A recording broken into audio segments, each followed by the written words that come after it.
السلام علیکم ویورز، تاسو ګورئ مون الکترانکس چینل. نننی ویډیو کې زمونږه 10 امپیر چارجر ریپیرنګ باره کې دی. د دې 10 امپیر چارجر چې کوم دی دا مونږ سره بالکل کار نه کوي. آوټپوټ کې دی مونږ سره چې کوم دی د چارجنګ نه کوي، بیټري نه چارج کوي. نو دې کې مسله ده او دننه تاسو ته نور هم ډیټیل کې وایو چې دې کې څه دي. ویډیو شروع کېدو نه مخکې زمونږ دا چینل چې کوم دی دا سبسکرایب کې، لایک کې او شیر کې. راځئ چې ځو ویډیو طرف ته. زمونږ دا 10 امپیر چارجر د کې دا مسله ده چې دی آوټپوټ کې بیټري نه چارج کی. نو دې له به اوس مونږه آوټپوټ کې بیټري کنیکټ کو. دا د بیټري وایرز دي پلس چې کوم دی هغه به پلس سره کنیکټ کو او دا بلیک چې کوم دی دا نیگیټیو دی نو دا به مونږه بلیک سره کنیکټ کو. نو چارجر مونږ سره خو آن شو، چارجر بالکل آن شو او دی اوس چارجنګ موډ ته وړېدلی. دا دی کې مسله ده. نو د دې نه مخکې دله مونږه انپوټ کې اوس بجلی ورکو چې آیا دی څه کی. نو راځئ چې ځو انپوټ کې ولا 220 داره مونږه ورکړه او دی چارجنګ ته وړېدو. آن او آف نه کیږي، که مسله ده پرابلم دی پکې. نو د دې سپارک ګورو چې آیا دی سپارک کی که نه د سره څنګه مسله ده کې. نو د دې سپارک باره کې تاسو ته لږ دغه کو چې آیا دی آوټپوټ کې د څه امپیر ورکي او که نه. نو له هغې نه مخکې به مونږ د کلمپ میټر په ذریعه چک کو چې آیا دی څه امپیر ورکي که نه. 0.1514 ورکی. نو مطلب دا چې دی 0 امپیر ورکی د بالکل څه آوټپوټ کې څه امپیر نه ورکی، بیټري چارجنګ نه کیږي. نو راځئ دی کولاو د هغې نه پس به تاسو ته وایو.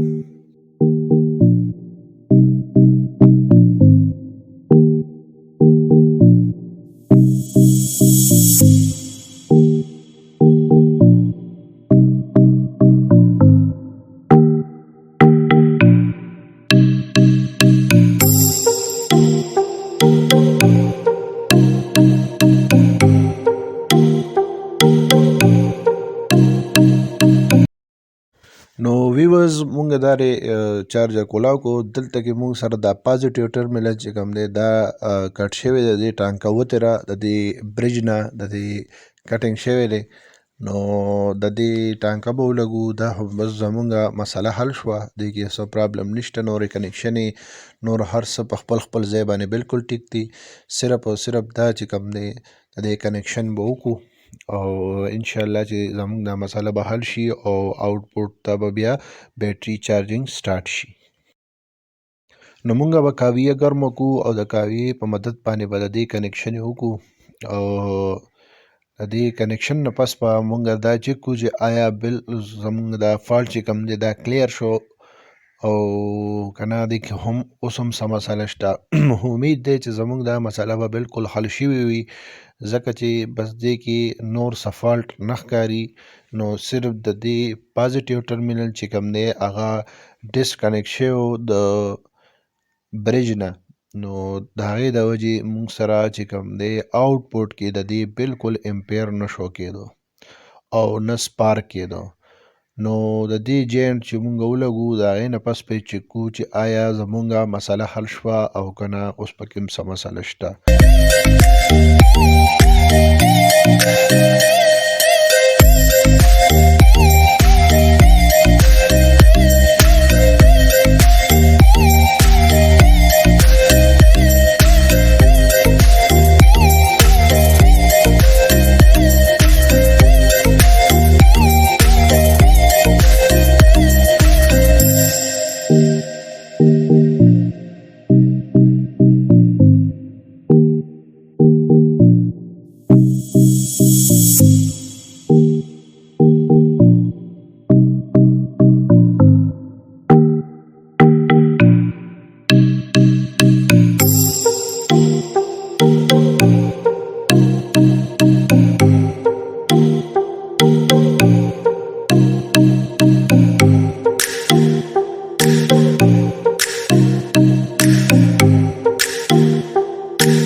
ویورز مونږه کنیکشن ورکو او د دې سپارک چې کو چې آیا د اوس آوټپوټ کې د بیټري دپاره سپارک راکي که نه.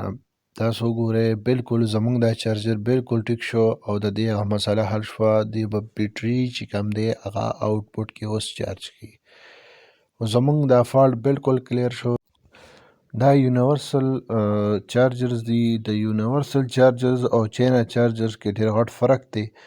یونیورسل چارجر چې کوم دی دې کې دومره هاټ فالټ نشي راتلی او بل دې کې دا مسئلې چې د دې ټرانسفارمر چې کوم دی هغه زر نه هیټ اپ کیږي د دې خپل ریکوایرډ امپیر پورې. مطلب تاسو چې د دې نه مطلب 10 امپیر چارجر دی د دې باندې 100 بیټرۍ نه سیوا چارجینګ مسئله بیا کی.